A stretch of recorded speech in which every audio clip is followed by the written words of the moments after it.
Saya baik-baik saja di situ. Nah ternyata sekarang kece hancur di situ. Coba saya pengen tahu Abu Janda lah ya. Abu Janda, Denny Siregar, Eko Kuntadi dan Dewi Tanjung lah bilang siapa lah. Ya buzzer-buzzer yang menurut dia benar. Coba lakukan tes eksperimen ini, masukkan mereka ke, toh mereka juga sudah pernah dilaporkan, ya kan? Coba masukkan ke sana, saya pengen lihat dan kita semua akan melihat bagaimana keputusan alam, eksekusi alam, penjara nggak bisa dibohongi. Denting melodi sufi menelusup jauh begitu dalam, menyusuri lorong batin siang hari di tahanan Bareskrim.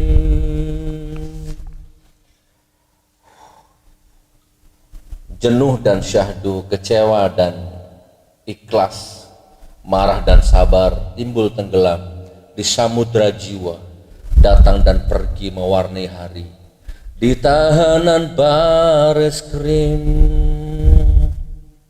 Kusadap dan kuserap energi motivasi hidup, kususun puing-puing momentum, kubaca lagi helai demi helai jejak secara hidup, bahkan untuk sekedar bertahan dalam kejenuhan sampai tiba nanti mentari harapan baru bersinar lagi, terbit kembali. Denting melodi sufi menelusup jauh begitu dalam, menyusuri lorong batin siang hari di tahanan Bareskrim. Masya Allah, lirik ini, syair ini tercipta siang hari ya, selesai sholat duhur. Ayat demi ayat, surah demi surah di dalam Al-Quran, hanya itu yang mampu menyegarkan belantara batinku yang tandus. Zikir dan zikir, solawat dan istighfar, bergumam tak bersuara, hanya itu yang mampu menyuburkan gurun sahara hatiku yang gersang. Wajah lugu anakku, si buah hati, senyum manis istriku, belahan jiwa, bingkai cantik lukisan keluargaku yang sakinah. Itu juga salah satu alasan yang membuat aku harus bertahan dan tetap bertahan, karena banyak sekali orang yang tidak mampu bertahan, memilih mengakhiri hidupnya di tiang gantungan. Masya Allah. Oke saudaraku, assalamualaikum warahmatullahi wabarakatuh. Tadi itu lagu judulnya Denting Melodi Sufi. Itu pengalaman-pengalamanku di dalam tahanan ya, banyak sekali ya. Oke saudaraku, hari ini kita akan ngevlog. Aduh ya Allah, bikin konten ngalor ngidul, mudah-mudahan manfaat. Oh ya, sebagai pembuka, aku itu nggak pernah meminta subscribe ya. Akunku yang pertama yang Munjia Channel, banyak nanya, Munjia Channel itu disita polisi. Ya waktu ditangkap malam-malam di sini, WiFi dibongkar, disita, laptop disita, handphone 3 disita, handphonenya Munjia 1, handphoneku 2 disita semua. iPhone apa itu waktu itu, Samsung. Ya 16 sampai 18 jutaan lah itu handphone disita. Udah itu diminta password. Habis itu akun Munjia Channel juga disita, diminta password. Dan sampai sekarang nggak dikembalikan. Ya sudahlah. Ya untung kita bangun channel YouTube itu kan memang visi misinya, orientasinya kan memang dakwah. Apa ya, menabur bibit padi. Perkara tumbuh rumput, alhamdulillah kan begitu. Karena itu kan waktu saya ditangkap itu kan subscribe-nya sudah 550-an. Andai kata nggak disita mungkin sekarang sudah 1 juta. Walaupun aku nggak pernah minta subscribe ya. Itu enggak. Oke, maksudnya begini. Yang sekarang ini juga begitu. Tiba-tiba naik pesat sampai 30 ya, Dek. 30 ribuan ya. Saya nggak pernah minta subscribe. Ya, karena itu bagian dari idealis ya. Tetapi aku rasakan kan subscribe itu, orang juga subscribe itu kan juga keluar data ya. Keluar tenaga, keluar pikiran, minimal keluar jempol lah. Pluk gitu. Maka rasanya aku berdosa kalau tidak menyampaikan terima kasih ya. Aku tidak pernah meminta subscribe karena subscribe apalagi penghasilannya. Walaupun yang dulu pernah aku dapat 40 juta tiap bulan. Dan itu aku bersyukur ya, aku bisa bedah rumah, aku bisa pesantren tuh rasanya tenang gitu kan. Nah, oke, next. Nah, sekarang yang baru ini yang Gusnur 13 Official. New Munjia Channel diganti nama menjadi Gusnur 13 Official. Lu tiba-tiba naik ya sampai sekarang 30 ribu lebih subscribes. Maka aku harus ucapkan terima kasih, salam santun, salam ta'zim, salam berkah.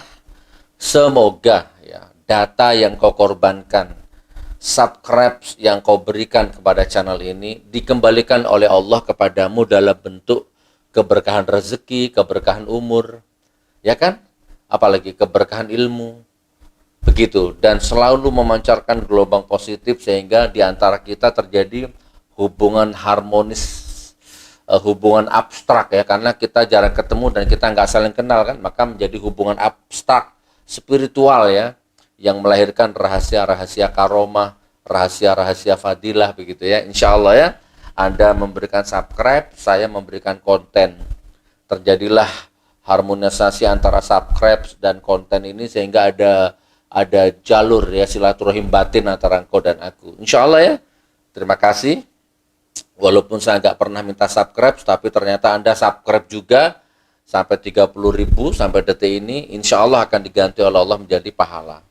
Oke saudaraku, saya tadi dapat berita ya, MKC ya. MKC katanya di dalam tahanan Mabes Polri itu yang menghina Nabi Muhammad, menista agama ya. Saya dapat berita katanya di dalam tahanan Bareskrim sana dihajar ya sama beberapa tahanan ya. Dan KC ternyata membuat laporan sehingga yang menghajar itu katanya sih diproses gitu. Saya baca beritanya tadi di detik kalau nggak salah. Bahkan yang menghajar katanya Pak Jenderal Napoleon. Pak Jenderal Napoleon itu yang kasus Pak Joko Chandra. Pak Jenderal Napoleon itu satu kamarnya dengan saya bersebelahan, hanya beda tembok aja. Ini kamarnya Pak Jenderal Napoleon, ini sel saya bersebelahan dan tiap hari ketemu gitu. Dulu waktu awal-awal MKC, M-Kosan apa KC itu ya, itu dengar masuk tahanan tuh ada sedikit penyesalan sih, ya Allah. Kan aku keluar dapat berapa hari tuh, baru dia masuk, ya Allah. Andai kata aku ada di dalam, ya Allah. Udah berapa puluh tahun ini nggak pernah norkop orang-orang yang memang layak untuk ditorkop, nggak masalah mau dilaporkan, mau diproses, yang penting sudah tersalurkan haknya tangan ini untuk menorkop, rompal giginya penista-penista agama itu. Untung aku metu rek, gak metu. Oke, ini bisa menjadi satu observasi ya, bahwa ini untuk kaum-kaum buzzer ya, kaum-kaum cebong-cebong dongok itu ya. Orang tuh kalau masuk tahanan itu bukan rahasia umum apapun. Orang kalau masuk tahanan itu minimal dia akan melalui satu proses namanya bully ya. Boleh bully psikis, boleh bully batin, kadang digundul gitu. Digundul ya, jalan merangkak gitu kan, atau apalah. Atau minimal standar SOP-nya itu masuk sel dulu, breng, kunci dari luar, deng, dan nggak boleh interaksi oleh sama tahanan lain. Dia nggak boleh ngobrol sama tahanan yang lain, tahanan yang di luar juga nggak boleh ngobrol sama dia. Pokoknya baru masuk, langsung masuk sel sendirian, digembok, diisolasi. Bisa seminggu, bisa 2 minggu. Begitu memang standarnya. Dan tergantung kasusnya. Kalau kasusnya pelecehan seksual, hebat. Hancur di dalam ya. Burungnya, kemaluannya dibalsem sama lombok. Pelecehan seksual ya, penista agama itu hancur di situ, nggak hidup, nggak dapat tempat. Jadi penjara itu sebenarnya oke lah, kita berpikir tahanan penjara itu memang sesuatu tempat yang mengerikan. Tapi setelah saya 10 bulan di sana itu sebenarnya nggak juga ya. Justru di situ tuh ada dimensi tertentu ya. Di situ tuh munafik, penjilat, murni tulus ketemu semua di situ. Karakter manusia itu ya di situ tuh. Di luar penjahat, kalau memang itu memang sudah wataknya, di dalam tetap penjahat. Di luar dia penipu, di luar menipu dia, modus, masuk ke tahanan, itu ternyata di sana di tahanan masih menipu juga. Yang ditipu ya teman-teman sama tahanannya, memang udah karakternya. Maka kalau mau ngelihat wataknya seseorang itu ya ternyata di dalam tahanan itu. Nah gitu loh maksudnya, maksud saya begitu. Nah alhamdulillah saya masuk tahanan itu 24 September apa Oktober ya, 24 pokoknya itulah ya, jam 12 malam saya masuk tahanan. Alhamdulillah saya nggak dibully ya. Bahkan mungkin 90% tahanan di situ sudah kenal saya semua. Saya langsung disambut sebagai keluarga, saya langsung dimasukkan sel dan nggak digembok. Tiba-tiba sudah orang-orang tahanan situ udah masuk ke kamar saya semua, teh, kopi, makanan, cemilan, roti udah tersedia di situ semua. Nah, artinya apa? Alam ya, eksekusi alam, audit alam, keputusan alam itu kan juga mempengaruhi gitu. Alhamdulillah, saya baik-baik saja di situ. Nah, ternyata sekarang kece hancur di situ. Coba saya pengen tahu Abu Janda lah ya. Abu Janda, Denny Siregar, Eko Kuntadi dan Dewi Tanjung lah bilang siapa lah. Ya buzzer-buzzer yang menurut dia benar. Coba lakukan tes eksperimen ini, masukkan mereka mereka juga sudah pernah dilaporkan, ya kan? Coba masukkan ke sana, saya pengen lihat dan kita semua akan melihat bagaimana keputusan alam, eksekusi alam. Penjara nggak bisa dibohongi. Baik-baik, buruk-buruk, jahat-jahat. Di luar jahat, di luar buruk, di dalam akan diperlakukan dengan buruk dan jahat. Buktikan. Nah, jadi MKC dihajar katanya. Saya bersyukur ya. Ya, tapi kok masih hidup gitu ya. Saya berharap gak hidup gitu. Mungkin kurang keras mukulnya itu. Main hakim sendiri. Ya gimana kalau nggak main hakim sendiri, udah penista agama kok. Harusnya ya jangan sampai dipukul. Kalau hukum ditegakkan nggak mungkin terjadi. Main hakim sendiri itu kan juga bagian konsekuensi dari tidak adanya ketegasan hukum. Maka terjadilah hukum rimba. Terjadilah main hakim sendiri. Karena mengandalkan hukum sudah nggak bisa. Udah nggak bisa dipercaya kan begitu. Nah, gitu. Harun Masiku aja sampai sekarang nggak tahu kemana rimbanya itu. Koruptor-koruptor yang bikin sengsara rakyat malah dapat korting, dapat diskon. Nah, kan jadi akhirnya kan gimana kita mau percaya hukum? Maka main hakim sendiri menjadi solusi. Oke ya, itu berita yang pertama. Penista agama, alhamdulillah berarti masih ada teman-teman di dalam itu yang punya ghiroh. Saya boleh bajingan, saya boleh kriminal, tapi saya nggak terima kalau agamaku, nabiku dihina. Mungkin gitu, mungkin prinsip teman-teman di dalam sana itu. Dihajarlah kau. Nah, saya tunggu ya Abu Janda, Denny Siregar, kapan giliran kau masuk ke sana, saya ingin lihat. Kalau kau orang baik, kalau kau orang benar, kamu tidak akan mengalami apa-apa di dalam sana. Ya, kurang lebih begitu. Oke, saudaraku, itu yang pertama yang mau saya sampaikan ya. Barakallah. Terus kemudian gaji DPR ya. Gaji DPR Krisdayanti belak-belakan, udah agak lama sih beritanya, minggu-minggu kemarin. Tapi kan nggak apa-apa, kita bahas terus. Bila perlu kita bahas setiap hari deh. Ya, biar keculek matanya anggota DPR itu, biar gitu ya. Saya meja kantorku tuh, WA ku tuh tiap hari kedatangan proposal, kedatangan surat, tang ting apa coba? Apa? kejebak riba, diusir dari kamar, diusir dari rumah kontrakan, diusir dari kamar kos-kosan, mau bunuh diri karena udah nggak kuat makan, kena PPKM tapi nggak dikasih solusi. Orang nggak boleh keluar, orang dibatasi, cari makan disiram sama air apa itu semprot kayak anjing gitu. Sementara cukong-cukong Cina-Cina mall-mall bebas, rakyat kecil jualan nggak boleh. Ya kan, terjadi seperti itu kan selama ini. Nah, banyak itu. Minta, ya alhamdulillah sejak saya ditahan, keluar dari tahanan kemarin, baru satu yang saya eksekusi. Ya, seorang keluarga, satu keluarga diusir dari kontrakannya karena nggak kuat lanjut bayar kontrakannya. Akhirnya kita kontrakkan rumah yang baru, kita modali. Itu sudah tayang di Munjia Channel tuh, tayang di Gus Nur 13 official. Nah, tadi masuk lagi, ini. Ya, sepasang suami istri tinggal di kos-kosan, ini antara gempol dan porong ya. Tinggal di kamar kos-kosan, sudah nggak bisa bayar, sudah telat 3 bulan, hampir 4 bulan, sudah diusir secara halus sama yang punya kontrakan, dan sudah datang ke beberapa takmir masjid untuk numpang tidur di masjid dan belum dikasih izin tidur di masjid. Nah, sampai sekarang udah nggak makan sehari 2 hari, udah nggak mikir makan karena yang dimakan nggak ada, mana mikir mau dikeluarkan dari kontrakan. Nah, masuk ke saya. Besok saya survei, saya eksekusi. Besok ya, sekarang hari apa ini? Kita syuting hari Sabtu 18 September pada Isya. Besok hari Ahad. Ahad pagi saya ada tamu, mungkin agak siang kita akan eksekusi. Sementara anggota DPR jeglak cangkeme ya, nguntal pajak, nguntal gaji ratusan juta. Sementara rakyatmu PPKM, Covid, kelaparan. Kamu jangan remehkan. Bukan hanya 1-2, jutaan orang seperti ini sekarang itu diusir dari kos-kosannya, dari kontrakannya, nggak tahu mau kemana. Saya nggak ngeluh, saya bahkan bersyukur, ya Allah, makasih ya Allah. Aku bukan caleg, aku bukan anggota dewan, aku bukan presiden ya Allah, aku bukan pejabat, aku bukan pegawai negeri, aku rakyat biasa juga, tapi alhamdulillah.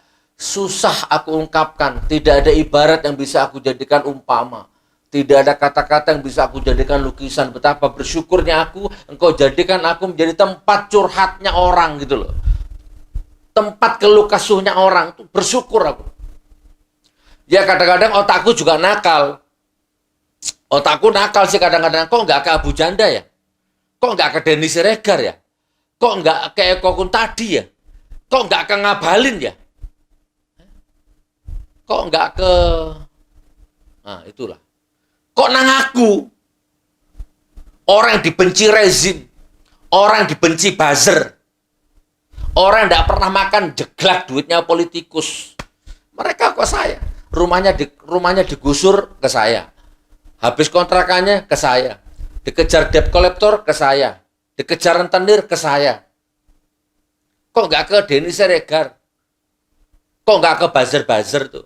Nah ini celotehan ya, sekedar celotehan, nggak maksudnya nggak serius gitu ya. Aku bersyukur dalam 10 orang yang curhat yang datang ke meja kantorku, dalam 10 orang minimal 1 atau 2 bisa aku eksekusi. Ya opor ya, aku juga kalau keluarga udah nggak tak hitung, keluarga itu sudah banyak ngalahnya. Ya pesantren ya, Masya Allah, belum pesantren ya, makanya aku bersyukur ditemani oleh ada beberapa teman yang jamaah-jamaah itu yang sehati, ya Allah, Masya Allah, ada, nggak usah disebut namanya lah ya. Saya bersyukur ditemani oleh orang-orang yang segiroh seperti itu. Oke, saya next ya, closing statement ya. Dikejar debt collector, diusir dari rumah kontrakannya, ya larinya ke sini. Dan saya bersyukur ya Allah, ya engkau percayakan hamba seperti ini, walaupun nggak semua, 10 orang minimal 1, minimal 2, syukur-syukur 3, pernah 4. Dulu sebelum ada Covid dulu itu kan kita sudah eksekusi berapa itu. Nah besok kita ini suami istri, ya mau tidur ke masjid pun nggak diizinkan sama takmirnya. Besok kita eksekusi. Ditunggu liputannya di Gus Nur 13 official.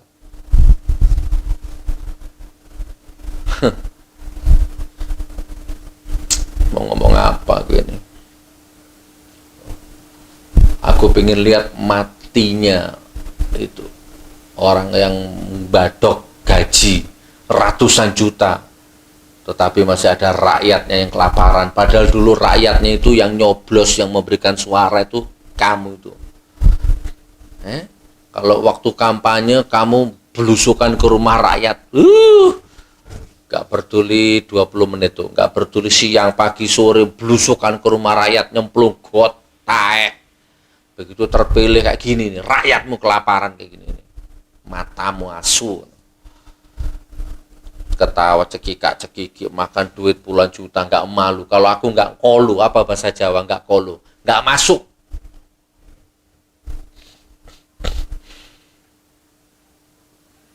Oke, saudaraku, mudah-mudahan konten ini manfaat.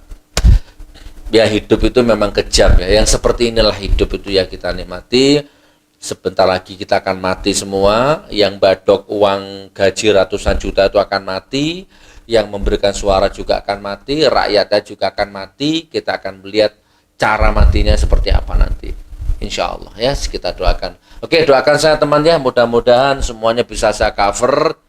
Mudah-mudahan kalau mau bergabung, mari ada di grup itu, nanti ada grup sahabat Gus Nur, ada grup ngaji bareng Gus Nur, ada grup agen madu. Ya minimal doanya lah, nggak harus dananya, doanya. Ya Allah, mudah-mudahan diberikan rezeki yang berlimpah ya Gus Nur, sehingga bisa ya udah kadung jadi apa, jadi tujuan orang kesini ya, orang curhat, ya udah kita nikmati, mudah-mudahan dilancarkan rezekinya ya Allah. Al-Fatihah, ini minimal 1 kali Al-Fatihah lah. Udah ya saudaraku ya, sampai ketemu di video berikutnya. Sekali lagi terima kasih atas subscribe-nya. Saya nggak minta subscribe, tapi Anda subscribe juga. Saya ucapkan terima kasih, diganti sama Allah itu sebagai dengan keberkahan rezeki dan keberkahan ilmu, insya Allah, keberkahan rumah tangga, insya Allah. Mudah-mudahan manfaat. Assalamualaikum warahmatullahi wabarakatuh.